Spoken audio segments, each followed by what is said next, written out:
help them with that college education. Mr. President, again, I'm hopeful we can freeze interest rates at 3.4% for 1 year and get serious about what we need to do for access to college and affordable higher education for our young people. Mr. President, I suggest the absence of a quorum. Clerk will call the roll. Mr. Alexander.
Mr. President. Senator from Virginia. Mr. President, can I ask that the proceedings of the quorum be dispensed with? Without objection. Mr. President, I ask that we, Senator from Tennessee and I, be allowed to engage in a colloquy and speak as if we're in morning business. Without objection.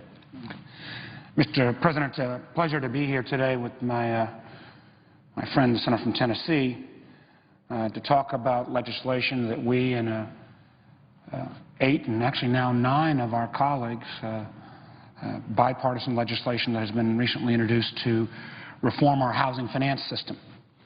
I came into office a couple years later than the Senator from Tennessee, but I got here in January of 2009 when the entire future of our financial system was uncertain. The members of the Banking Committee rolled up our sleeves and tried to work together to prevent future financial crises. And while history will determine whether we accomplish that goal, Senator from Tennessee and I worked strongly together on a couple titles of what subsequently became known as the Dodd-Frank legislation. And while there are problems in that legislation, and while there are problems still within our financial system, I think no independent observer would not say that our financial system today in 2013 is stronger than it was after the crisis. But one area that did not receive very much attention was the question of housing finance. We also know that in many ways our housing finance system, both from lack of underwriting, the process that then ended up allowing a lot of mortgages to get packaged off, securitized, with the assumption that there would never be a decline in housing prices or significant decline in housing prices and that these securities would never be in jeopardy, in many ways led to part of that financial crisis. At the end of the day, those institutions, Fannie and Freddie, that had been the core of our housing finance system, ended up requiring $188 billion of taxpayer support to shore up those institutions so that the whole housing system wouldn't collapse. Well, we're now 5 years later, and we believe that it is time to transform the failed model of Fannie and Freddie into a smarter, sustainable system with more private capital. We believe we can better protect the taxpayer and maintain broad access to affordable mortgage credit. But we need to act soon to prevent this issue from falling victim to election year politics. The status quo, and everyone from the administration to many of us here on the floor of this Senate to many housing experts know, the status quo is just not sustainable. So we've got 2 important questions before we get into some of these principles that I'm going to engage with my colleague, the Senator from Tennessee, on about, 1, why do we need to take action now? And then the second question, why does Congress need to act? And I'll take the first question. Why is the time now? Well, the last 5 years since the housing and the overall financial crisis, we have seen, slowly albeit, but the housing market come back to life. Obviously, this has been supported by a low interest rate environment that has permitted more refinancing and loan modifications. Rising home values have brought many homeowners out from underwater mortgages. And housing prices have been a significant factor in Fannie and Freddie's recent record profits. But now, those very profits have somehow been wrapped into at least some of our colleagues' discussions about our debt ceiling debate. I speak for this senator, I think the senator from Tennessee, and candidly, I think many senators who are not even engaged with us in this debate right now, the last thing we want is for Fannie and Freddie to virtually serve as a piggy bank for either side of the aisle's pet projects. And if we're not careful, that could happen. Fannie and Freddie have been in conservatorship for 5 years. Before we become even more dependent upon this broken system, it's time for us to move forward. So I'd like to ask my colleague, the senator from Tennessee, if now is the time, if he might share with us some of the ideas he feels and we feel about why it's important that Congress be involved in this process and not simply allow this conservatorship to go on ad infinitum into the future. Mr. President, I want to thank the senator from Virginia. I have enjoyed thoroughly working with him on this. We've been working on it since last fall. We spent a lot of time talking to various groups to try to get this right, and we know that every bill can be improved, but we've done our best to present something to the United States Senate that we hope will be marked up in the Banking Committee, something that, as the great senator from Virginia mentioned, has attracted numbers of people on both sides of the aisle. And I want to thank again Senator Tester, Johanns, Heitkamp, Heller, Moran, Hagan, and now Kirk for joining us in this effort, a diverse group of folks from diverse places around the country that I think have come together to solve this major problem. All during the Dodd-Frank debate, and we were certainly in the middle of that, all people talked about, it seemed, was the fact that Fannie and Freddie were not included. And yet Fannie and Freddie were two of the biggest failures that occurred during that time. As the senator from Virginia rightly mentioned, $188 billion of taxpayer money had to go into these entities. Mr. President, we've dealt with most of the issues around the crisis. I know there's still some rules that are being promulgated, and we had some that came out yesterday. But this is the last piece. And as the senator mentioned, the housing sector has been growing and coming back. We understand the importance of the housing sector, and therefore we designed a bill that transitions over time and moves us to a model that we hope and believe strongly is far more sustainable. First of all, let me just mention the 5 things that we've worked on together, and I know that each of us is going to stress a lot of different things as we move through. I know we plan to come down here at multiple intervals as we move ahead, but the fact is, number one, what does this do, this bill? First and importantly, it breaks up the GSEs and liquidates them. It does it over time, but our bill does that. Secondly, and very importantly, and this is something that we've talked a great deal with industry and certainly people from all sides of the aisle about, this bill puts 10% private capital in advance of any kind of government reinsurance. And I just want to say to the senator, one of the reasons we looked at it this way, if Fannie and Freddie just had 5% capital, there would have been no taxpayer losses. But putting this much capital in advance really is a buffer against the taxpayer needing to be involved again. It fully privatizes numbers of functions that are currently performed by Fannie and Freddie. It gets government out of the business of pricing credit, which is something that we both have thought needed to occur. And it modernizes our system of mortgage-backed securities. But I think the thing that we began with, and I so appreciate the senator's involvement, we realized that one of the major flaws in our housing finance system in the past, and even, well, it isn't today because the government owns these 2 entities, but in the past has been private sector gains, public losses. I mean, when you have a situation where you have shareholders, you have the private sector doing well when times are good, they had an implicit guarantee. People figured that the government would come in and backstop these entities if they failed. Obviously, their underwriting standards got really terrible. The organizations failed, and what happened? The taxpayers came to the rescue, unfortunately, with $188 billion, which has not been paid back. We still have these entities in conservatorship, and one of the flaws both of us, coming from the private sector, saw was this is not right. There is no way we should have entities where there's private sector gains when things are going well and public sector losses. So I want to thank the senator for joining in, for all the hours he and his staff have put into this to try to make this bill as good as we could possibly make it to bring it to the floor. I look forward to the input of the entire Senate. I hope we have an opportunity for a markup and a presentation later this fall.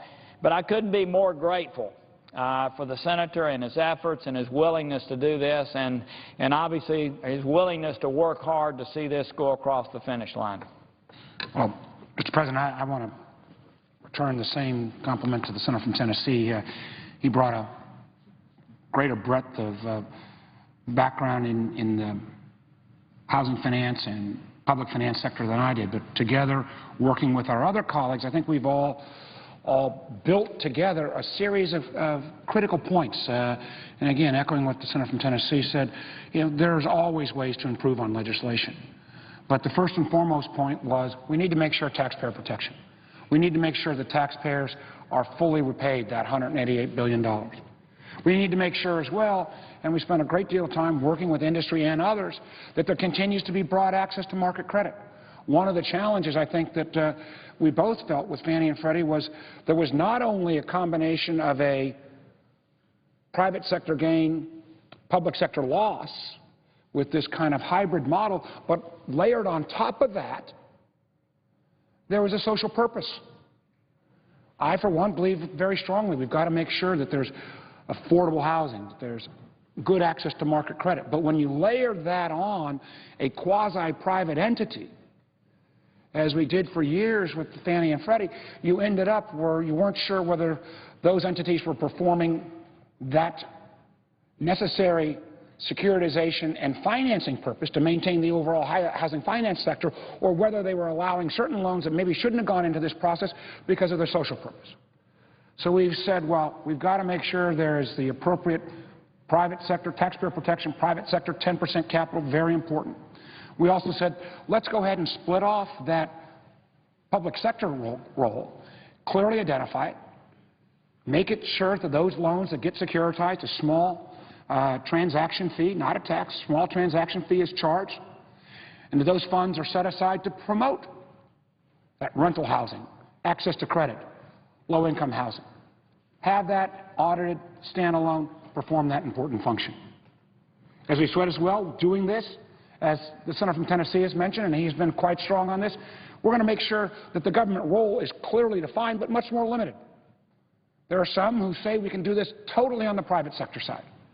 Well, if we hope that there can still continue to be the 30-year fixed mortgage product that the American public, I think, has come to expect, we can privatize more, but not having that ability to have that government backstop would remove that very essential component of our current housing finance system. So a more limited government role, but still the ability for our American consumer to have the kind of access to financial products that they've come to expect.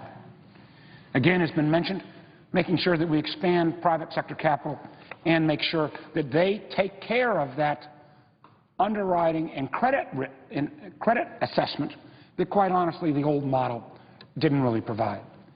And this I'd like to ask the senator from Tennessee, because this was one that we went round and round again, and I want to again thank him and his staff and my staff and the staff of our now 9 co-sponsors on this legislation.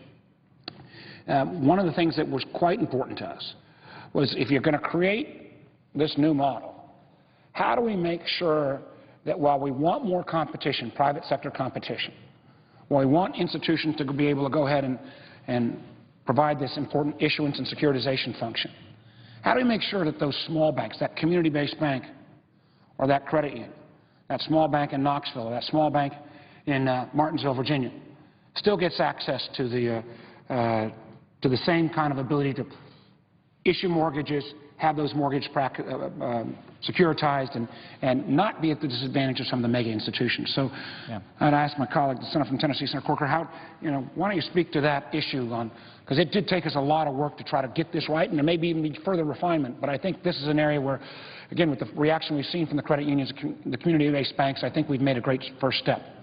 Yeah, one of the things that, no question, the community banks and credit unions around our country have been concerned about, even though Freddie and Fannie are 90% of all home mortgages today and very dominant, obviously because of what has happened, but also because of the tremendous market share they've had, is that if you're going to wind these down, are we going to be assured access into this market? And so we have created mechanisms for them to be able to come in through issuers, to be able to do this. One of the things that so many of the community banks and credit unions have complained about as a tremendous disadvantage with our existing system was that there was volume pricing. In other words, if you were a big user of Fannie and Freddie, they gave you a big volume discount. So Wells Fargo, Bank of America, J.P. Morgan, as they tried to process loans through Fannie and Freddie in this old system, they got big volume discounts, and so they were more competitive. So the community bankers that mean so much, and these organizations obviously are important that I just mentioned, but the ones that really drive things back home. The community bankers that are members of the Rotary Club and the Lions Club and are involved in our communities, they were constantly at a disadvantage as it relates to housing finance. And so one of the components of this bill is not only to ensure that they've got equal access into the system, and we do that, I think, very eloquently in this bill, but in addition to that, we ensure that there's no mechanism that allows for volume pricing. Everybody is treated the same, as it should be, because in this particular case, we end up with an explicit government guarantee. It's very different. You don't have a situation where you have private shareholders doing well when things are good and the public doing bad. But one of the reasons we felt confident in moving in this direction again was the tremendous amount of upfront capital in advance. So again, we've tried to deal with the smaller institutions. Matter of fact, we haven't tried to deal with it. We've sat down and worked this through and worked through the many issues that they have brought up. We know how important they are to everyone here and everyone in the country. We've dealt with that, but we've also created enough upfront capital, again, as the Senator has mentioned, to protect the public. So I know that, again, every bill can be improved. We saw that most recently with the immigration debate. As a matter of fact, I think that's a good model. We've introduced something. I hope that the Banking Committee will take this up soon. I mean, it's almost unprecedented to have 9 members of the Banking Committee co-sponsoring this piece of legislation. Hopefully, it'll have the opportunity for markup or improvements. We know that the chairman and ranking member obviously are going to want to put their stamp, and many members in the committee, of anything that occurs. But I think we've done some of the work that's important to establish a very good beginning place, and we've tried to address, as the Senator mentioned, the many community banks around our country that are in here constantly, that are so important to the states that we represent. And I think we've done that. And again, I know the Senator and his staff and many of the co-sponsors, that was something that was an ultimate threshold for them, was to ensure that the community bankers and credit unions around our country had the appropriate access. And I think we've hit that good place in this bill. Well, Mr. President, I know our time's about up. I just want to close and turn it back over for final comments to my colleague, the Senator from Tennessee. Just to urge my colleagues and their staff and folks who are interested in this issue, this was the one piece of unfinished business on our financial system reform. And while there are some today who say, well, things have gotten better, we should just allow the status quo to continue. Well, I don't think from the administration on down there's anyone that thinks the status quo simply continuing with private sector gain and public sector losses is the right model. We ought to take the lessons of the last 5 years and some of the very good work in terms of standardization that's being done at the FHA right now, take what we've learned, and set up a new model that, as the Senator from Tennessee has said, make sure that we get that taxpayer protection. And I would simply add, when housing is a critically important part of our overall economy, any piece of legislation, and let me not by any means say all these groups have endorsed this legislation, but they have all been very generally supportive. They've all got areas that they'd like to see improvement. But when you've got realtors and home builders and mortgage bankers and large banks and small banks and community organizations and groups who are concerned about low-income housing and rental housing, all saying we're in the ballpark, that in an area that is so important to our economy and so complex, I think we've taken a great first step. And I would urge colleagues to join with us. The Senator and I will be happy to come and make presentations. We've found so far virtually many of the members that we've sat down with, when we walk them through all the processes and all of the kind of protections we've built into this legislation. I think that's one of the reasons we've had such success at 9 members of the Banking Committee, almost half the Banking Committee, without even having all of them had a full presentation with this kind of support. So I, again, want to thank my colleague, the Senator from Tennessee, for his great work on this, his leadership on this. He has been the lead sponsor. I'm proud to be his wingman on this as we've continued to work through it. My sense is, though, that this is the time. It is my hope that the Banking Committee will take up this piece of legislation, make their improvements on it.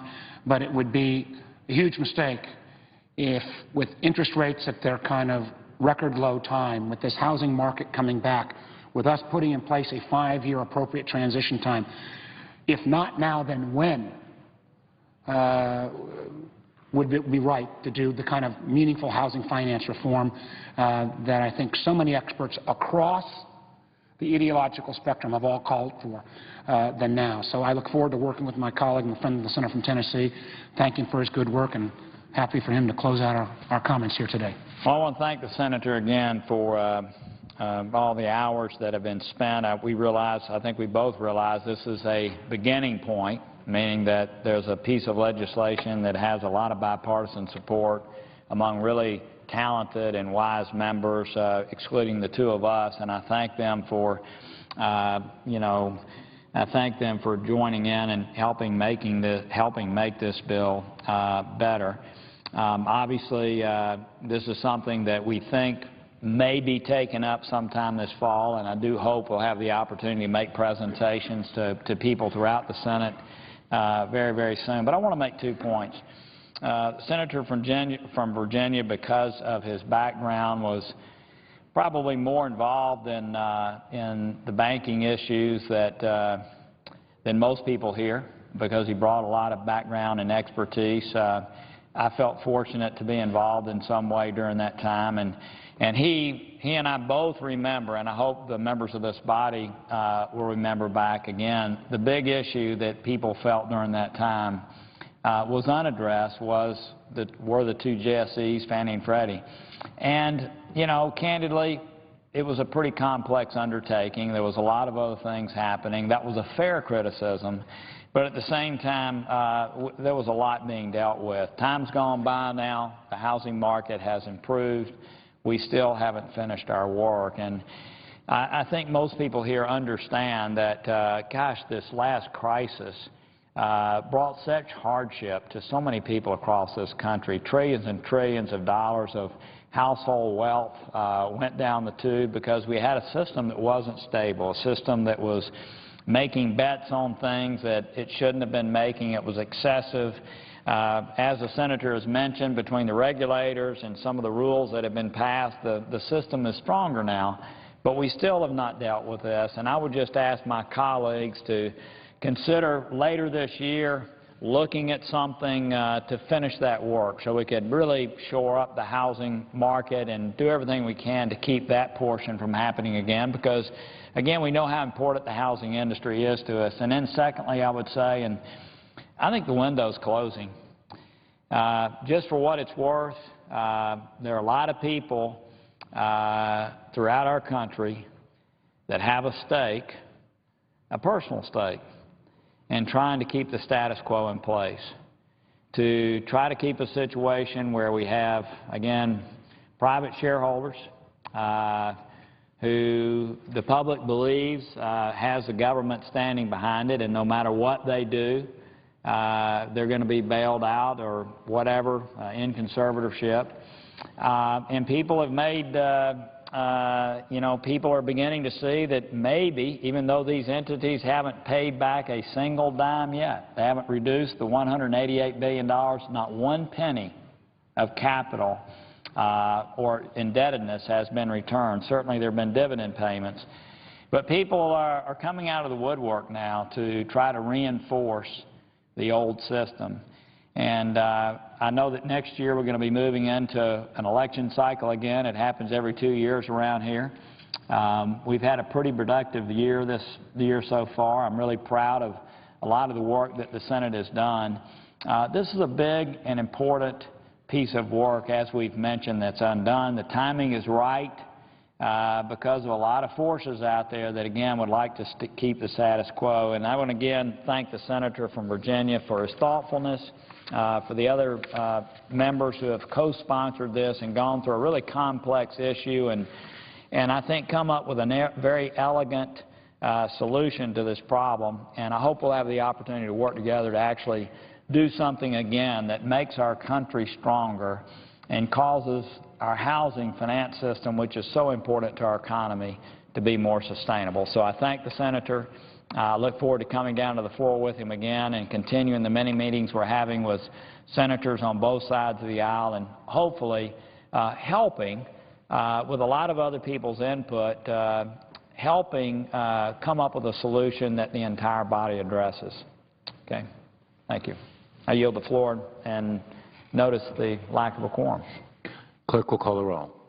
Mr. Alexander.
Well, good afternoon, everybody. Thank you for joining us today. I'm going to be followed on the program here by our whip, Senator John Cornyn, our policy chairman, Senator John Barrasso, the vice chair of our conference, Senator Roy Blunt, and Senator Jerry Moran, who is the chair of the NRSC. The Obama administration was forced to admit this last week that Obamacare is not working as was advertised, and they announced that they're going to delay the employer mandate. Democrats are now endorsing delaying a key component of Obamacare to protect businesses from the very law that they still vigorously defend. While we're glad the administration is finally acknowledging the onerous and costly burden that mandate places on job creators, we believe it's past time the President acknowledges the burden placed on everyday Americans, middle-class families, and those who are already struggling to make it in this sluggish economy. If Democrats believe that businesses deserve relief from Obamacare, what do they think about the rest of America? Today, I was joined by 45 of my Republican colleagues in sending a letter to President Obama urging him to permanently delay the implementation of Obamacare for all Americans.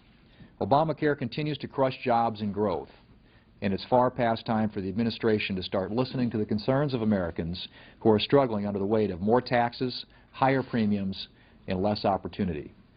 In fact, in June we saw the involuntary part-time unemployment numbers increase by 322,000, due in part to Obamacare's mandates. Republicans believe we must prevent this house of cards from falling on the American families, not just businesses. Rather than a partial delay for some, America needs a permanent delay for all. Senator John Cornyn. Thanks, Senator Thune, for leading this effort. For those who believe that Obamacare was a panacea and would provide access to quality health care for all Americans, the fact is that it has not lived up to the billing. And on some very fundamental issues like saving costs, the President said the average premiums for a family of 4 would go down by $2,500. That's clearly not the case. In fact, premiums are estimated to go up dramatically when Obamacare is fully implemented. He said if you like what you have, you can keep it. Well, that's clearly not going to be the case, because employers are going to be incentivized to drop their employer-provided coverage, and then their employees will end up going into the state and federal-based exchanges, which are subsidized by the American taxpayer, and costs will balloon. So what we're suggesting here is that, as Senator Thune said, that if, in fact, it makes sense to delay the implementation of Obamacare for employers in terms of the employer mandate or the penalty that they would have to pay if they didn't provide coverage for employees, particularly if they're 50 or more, then it makes just as much sense, perhaps even more sense, to delay the additional costs and the punitive impact of implementation of Obamacare for individuals. There are 319 million people in the United States, and they believe they deserve a break from this onerous legislation. Again, it was something that many of us had predicted, but even those who supported the passage of Obamacare have now had to think twice about it. We've seen the repeal of the 1099 requirement. We've seen that 79 senators on a bipartisan basis have voted on the budget resolution their intention, when the opportunity is provided, to repeal the medical device tax because of its negative impact on employment. And we've seen that the impact on full-time employment has been dramatic, and that many employers are simply hiring people on a part-time basis rather than a full-time basis.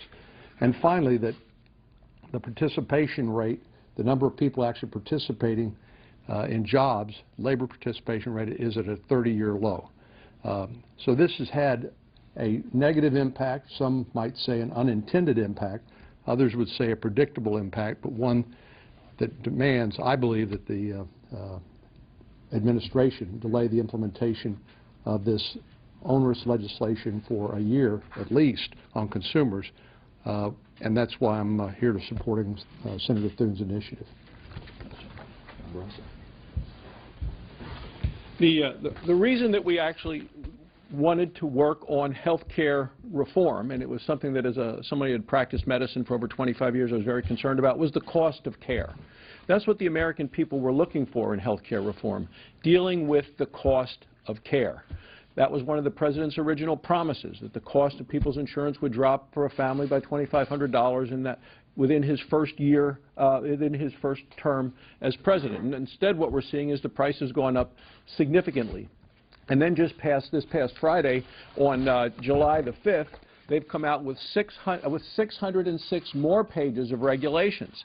You've all seen the red tape tower, the 7-foot tall tower of regulations related to the health care law.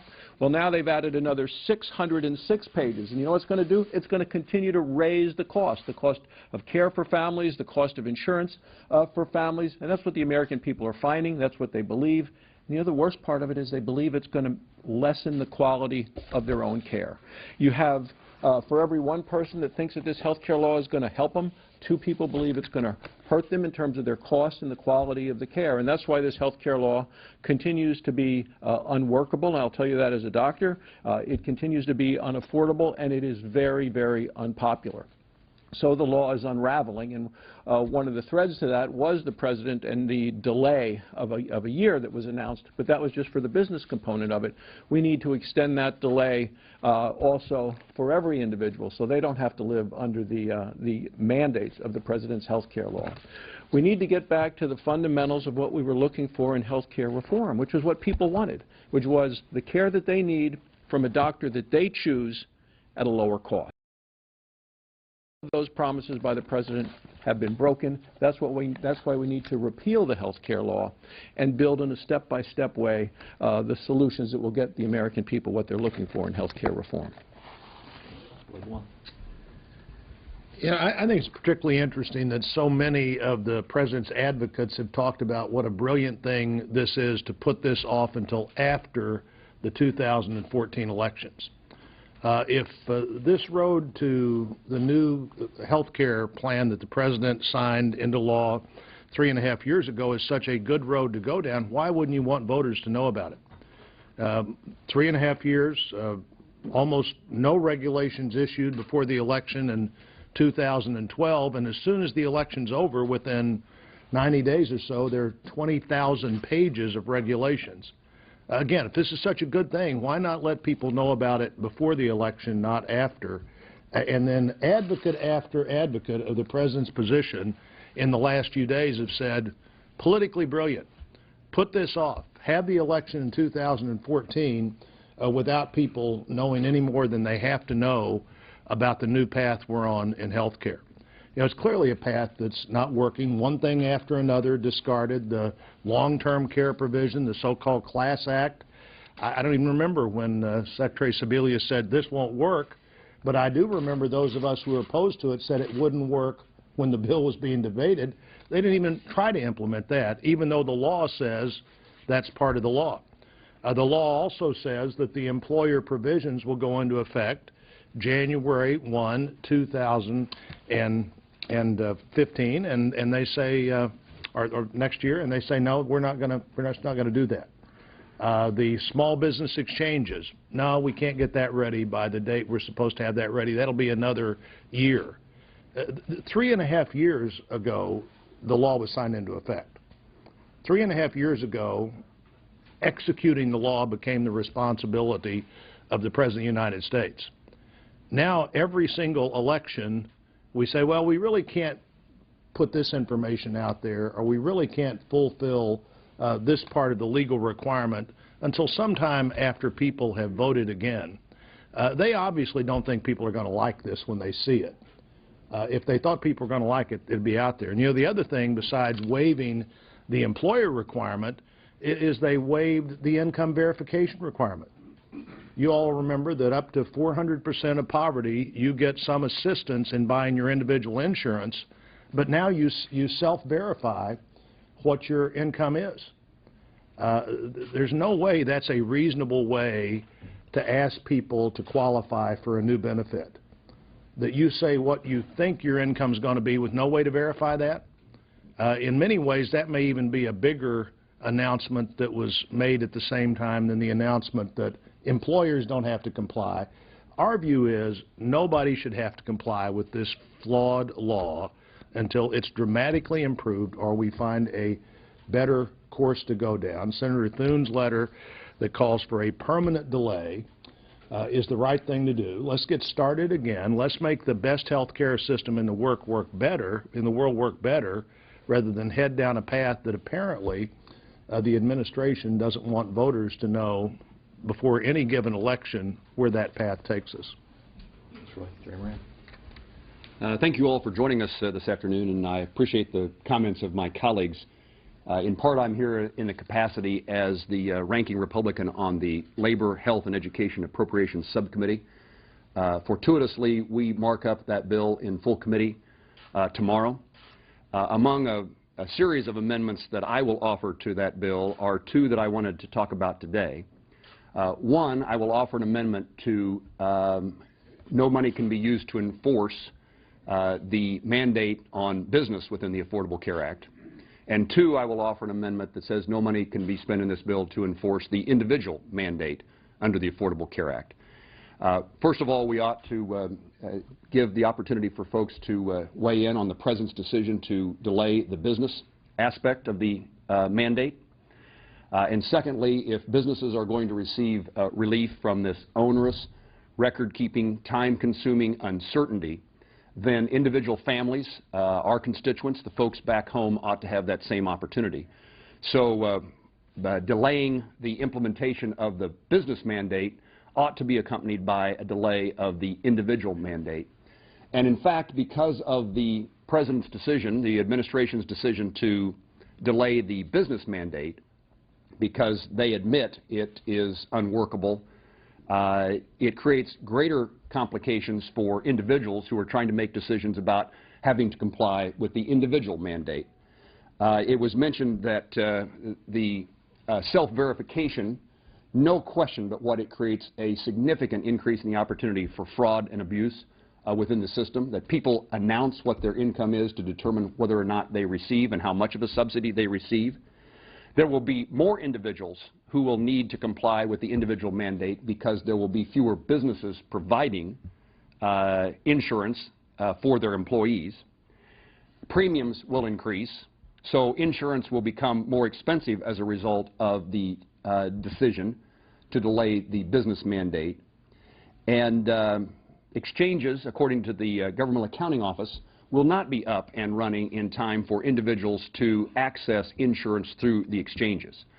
So because of the year-long delay in the mandate on businesses, the burden falls even more heavily than it otherwise would have upon individuals and families. And so tomorrow we'll have the opportunity to take the first step toward trying to change this onerous, damaging piece of legislation that doesn't solve the individual or business problems that they have in acquiring insurance for their families, for themselves, or for their employees. And in fact is becoming ever more clear that the Affordable Care Act, Obamacare, fails to accomplish its intended purposes. So tomorrow we'll have the opportunity to vote to delay both the individual and the business mandate as we begin the process of trying to salvage a health care system that can actually benefit the American people. Thank you. Thanks, Jerry. Questions for any of us? I know, let me preface this, in a perfect world, if you guys are running the show, this would never become law, or now the whole thing would be repealed. But short of that, whether it's a temporary or a permanent delay of these mandates, whether you like them or not, they're viewed as some of the pay-fors. And I know a number of your colleagues had asked CBO to look into this, the cost implications. But, I mean, can you talk about that? Surely, you know, delaying them would add to the deficit or the debt, or would you say that it's worth it if you can save Americans from, you know, what you guys describe as these onerous burdens? Well, I'd get my colleagues to give their thoughts on this too, but I guess my own view is that anything that we can do to delay the impacts of this on the American people is a good thing. And so while we all acknowledge that delaying the employer mandate for a year is a good thing, the individual mandate is set to kick in on January 1st of next year. That's going to hit 6 million Americans with an on average $1,200 tax increase. You inevitably are going to see, as many of my colleagues have noted, premiums go up as a result of the mandates that are in the legislation. I just think that we would love in a perfect world that we weren't here. We think there's a much better way to do this. But unfortunately, we are where we are. And so anything that we can do in any significant or substantial way to delay the implementation of what we think is a very bad piece of legislation that is going to adversely impact the American economy and jobs and raise health insurance premiums for people all across this country would be a good thing. And the House is going to vote this week on delaying the individual mandate for a year. I support that. We're talking about permanent delay. We'd like to see the thing delayed completely for everybody. I think the administration is coming to the conclusion even more, you know, you had some of our colleagues here in the Senate describe this thing as a train wreck when it comes to implementation. I think the administration is coming to the conclusion this is going to be very, very difficult to implement. And they want to take the parts that are hardest to implement and create the most amount of pain, in other words, the penalty on employers for not complying with the mandates, and put that off, but still kind of hang the benefits out there to try and get people really addicted to the good things that they think are in the bill. But we think the individual mandate is something that people are it's going to cause people a lot of pain too. There are a lot of other provisions in the bill as well. Anybody else? Senator Moran, can you talk a little bit about what you're planning for the markup tomorrow? Beyond what I said? Those two amendments will be front and center in our legislative effort to amend the Labor H appropriation bill. In addition to that, I will offer an amendment that will defund IPAB, the so-called death panel, to transfer that money to be utilized for children's health research. and we will offer an amendment to eliminate the $1.4 billion that is in the bill to fund the exchanges. 33 states declined to create their own exchange. This was not accounted for in the original Affordable Care Act. Last year in the continuing resolution, we provided no increase in money for that purpose. The Department of Health and Human Services found the necessary money to do so, we will utilize the money that would come from the passage of that amendment to increase the support for NIH, health research. What I would say is that in this time of significant fiscal challenges in which we're trying to accomplish a number of things in the appropriation process, the Appropriations Committee should not be paying for these mandates under the Affordable Care Act when we recognize that the Affordable Care Act is falling apart, train wreck to implement. We ought to be using this opportunity to fund the things we know could actually make a difference in the affordability of health care and increase the chances that Americans are healthier. So in my view, the appropriations process is the appropriate place for us to establish the priorities. And the priorities are to do things that increase the health of Americans and not to increase the burden, the paperwork, the bureaucracy that comes from the Affordable Care Act from Obamacare. Do you anticipate any Democratic support? I would expect Democrat support. I would welcome Democrat support. So, a follow-up on the appropriations issue more broadly. One of your Senate Republican colleagues said yesterday that, quote, if congressional Democrats want to oppose appropriations bills without additional Obamacare funding, shut down the government. Are any of you prepared to go to the level where if we come to September 30th, that unless Obamacare is defunded, that we should have a government shutdown? Appropriators? Talk to that. I think, first of all, we're a long way from September 30th. Secondly, what we need to see for the first time in 6 years is for the appropriations process to actually work. Produce a bill, amend it on the floor. This idea that we only spend the amount of money we spent last year and then subject it to sequestration is not the way to do business. I just think all those discussions are premature. I would hope that the new chairman of our committee, Senator Mikulski, and the new ranking member, Senator Shelby, will be doing everything they can to make this process work the right way. And if it does, there'll be plenty of opportunities to amend that bill on the floor in any way any member of the Senate wants to. Last question. How would these proposals to delay the individual mandate, your amendment or any of them, do they address the requirement to cover people with pre-existing conditions at all? They do not. They do not. And I think the other thing to emphasize here, too, is, as Senator Thune said, the administration is trying to put themselves in a position where the penalties go away till after the election. And the penalties provide quite a bit of the funding to provide the resources for people to have assistance to buy their insurance. But they've made the other side of that equation, where you're giving money away, much easier to qualify for by just telling people you can self-verify. There's no IRS check. There's no, I don't even know if there are any penalties if you verify wrong. You just say, well, I made $80,000 last year as a family, which is about, the cap is around $80,000 or $90,000 for a family of 4. You still get assistance at that level. This year, I think maybe I'll just make about 40. And then you get the benefit as a family making 40 when really you might be making a lot more than that. Nobody believes that self-verification means fewer people apply or you spend less money. So it's sort of the greatest of all political moments.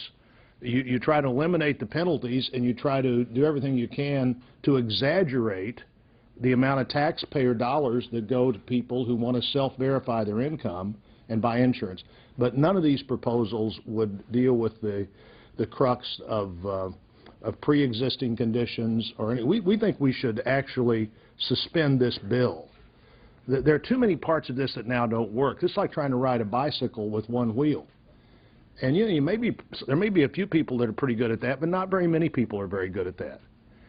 And so as this thing falls apart, one piece of the bicycle falls apart, and then another piece. Eventually, you decide, wait a minute, we got to get a new bicycle. This thing is not going to work, and somebody's going to get hurt. And I think that what's going to happen is people are going to get hurt are people who need health care and health care insurance, not people who need to be part of some experiment that's half-baked.